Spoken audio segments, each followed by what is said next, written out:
ಸ್ಥಳೀಯ ಸುದ್ದಿ ಸಮಾಚಾರಗಳ ಆಗರ. ತುಮಕೂರಿನ ಕೊರಟಗೆರೆ ತಾಲೂಕಿನ ಕೋಳಾಲ ಹೋಬಳಿಯ ಮುತ್ಯಾಲಮ್ಮ ದೇವಾಲಯದ ಬಳಿಯ ರಸ್ತೆಯಲ್ಲಿ ಮೃತದೇಹದ ಕೆಲ ಭಾಗಗಳು ಅಲ್ಲಲ್ಲಿ ಕೊಳೆತಿರುವ ಸ್ಥಿತಿಯಲ್ಲಿ ಕಂಡುಬಂದದ್ದು. ಕೊರಟಗೆರೆ ತಾಲೂಕಿನ ಚಿಂಪುಗಾನಹಳ್ಳಿಯಲ್ಲಿ ಕೈಭಾಗ, ಮಧ್ಯ ವೆಂಕಟಾಪುರ ಕ್ರಾಸ್ ಬಳಿ ಕರಳು ಭಾಗ, ಚನ್ನರಾಯನದುರ್ಗದ ಸಿದ್ದರಬೆಟ್ಟ ರಸ್ತೆ ಬೆಂಡೋಣೆಯಲ್ಲಿ ಕೆಲ ಭಾಗಗಳು ಪತ್ತೆಯಾಗಿದ್ದು, ದೇಹದ ಉಳಿದ ಭಾಗಗಳು ಪತ್ತೆಯಾಗಿಲ್ಲ. ತುಂಡರಿಸಿರುವ ದೇಹದ ಭಾಗಗಳನ್ನು ಕಂಡು ಗ್ರಾಮಸ್ಥರು ಬೆಚ್ಚಿ ಬಿದ್ದಿದ್ದಾರೆ. ವಿಷಯ ತಿಳಿತಾ ಇದ್ದಂತೆ Tumakuru SP Ashok K V, ASP Gopal, Madhugiri DYSP Manjunath ಸ್ಥಳಕ್ಕೆ ಭೇಟಿ ನೀಡಿ ಪರಿಶೀಲನೆ ನಡೆಸಿದ್ದಾರೆ. ಸುಮಾರು 3 ಕಿಲೋಮೀಟರ್ ವ್ಯಾಪ್ತಿಯಲ್ಲಿ 5 ಕಡೆ ದೇಹದ ಭಾಗಗಳು ಕವರಿನಲ್ಲಿ ಸುತ್ತಿ ಎಸೆದ ಸ್ಥಿತಿಯಲ್ಲಿ ಪತ್ತೆಯಾಗಿದೆ.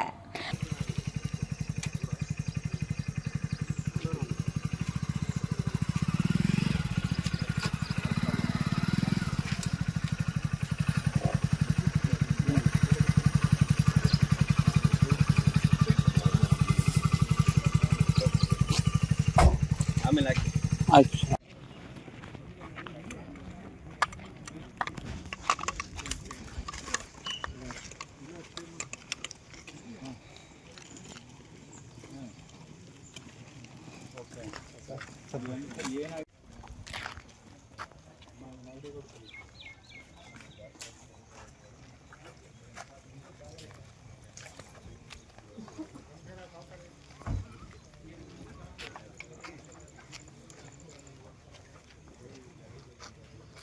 ಮೇಲ್ನೋಟಕ್ಕೆ ದೇಹದ ಭಾಗಗಳು ಮಹಿಳೆಯದ್ದು ಎನ್ನಲಾಗ್ತಾ ಇದ್ದು, ತನಿಖೆಯ ಬಳಿಕವೇ ಸತ್ಯಾಂಶ ಹೊರಬರಲಿದೆ. ಸದ್ಯ ಕೊರಟಗೆರೆ ಪೊಲೀಸ್ ಠಾಣೆಯಲ್ಲಿ ಪ್ರಕರಣ ದಾಖಲಾಗಿದ್ದು, ಪೊಲೀಸರಿಂದ ತನಿಖೆ ನಡೆಯುತ್ತಿದೆ.